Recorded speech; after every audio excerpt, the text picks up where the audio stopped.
Narinig ko nagtalo na naman kay ni Berhel. Bakit? Alam niyo ba sinabi niya sa akin, Ma?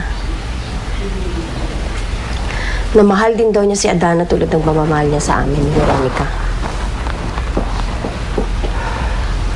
Alam mo, kahit alam ko may hawak akong alas dahil dito sa lakda na to, Ma, hindi pa rin nawawala ang takot ko eh. May kahati ako sa pagmamahal ni Berhel. Di lang si Adana, pati yung Teresa na yun. Anak, wala kang magagawa. Anak niya si Adana. Ma, gusto ko makatulog na maimbing. Yung hindi ko naiisipin na papaano kung mawala yung alakda na to. Yung hindi ko naiisipin na isang araw iiwan na lang ako ni Berhel. I want peace of mind. Anak, we both know. Ikaw alam mo naman na si Berhel ay hindi iyo. Di ba? Di ba? Paano kung may paraan para baguhin ang lahat? Paano kung may paraan na gawing permanente ang pagmamahal sa akin ni Berhel kahit wala nang alakda na to? What do you mean? I don't know.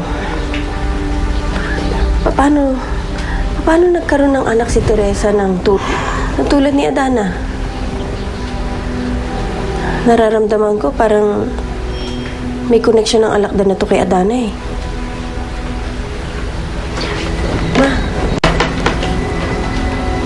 paano kung malaki pa lang maitutulong ni Adana para lubusan na akong ibigin talaga ni Berhel? Anak, paano natin malalaman kung tama ang theory mo?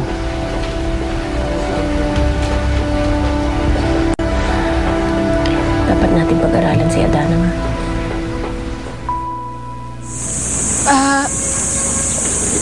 Kuya? Kuya? Ano yun? Kuya, may papakiusap lang po sana ako. Baka pwede ko makausap yung nanay ko. Ano? Hoy, huwag mo nga kami pinagluloko. Siguro nag-iisip ka na naman tumakas, no? Hindi ho. Sige na ho, kuya. Hoy, tigil-tigilan mo ako, ha? Umiinit na naman ang ulo ko. Tol, ba't di na lang kaya ganito? Paggawin natin siya ng sulat. Talaga ho? Oo! Tapos, papadala natin sa ibon. Ano, gusto mo? Kumuha ka ng sulat! Ano po yun? Ang galing na naisip mo, Tol. Hindi pa ko sa Uy, kumuha ka ng sulat!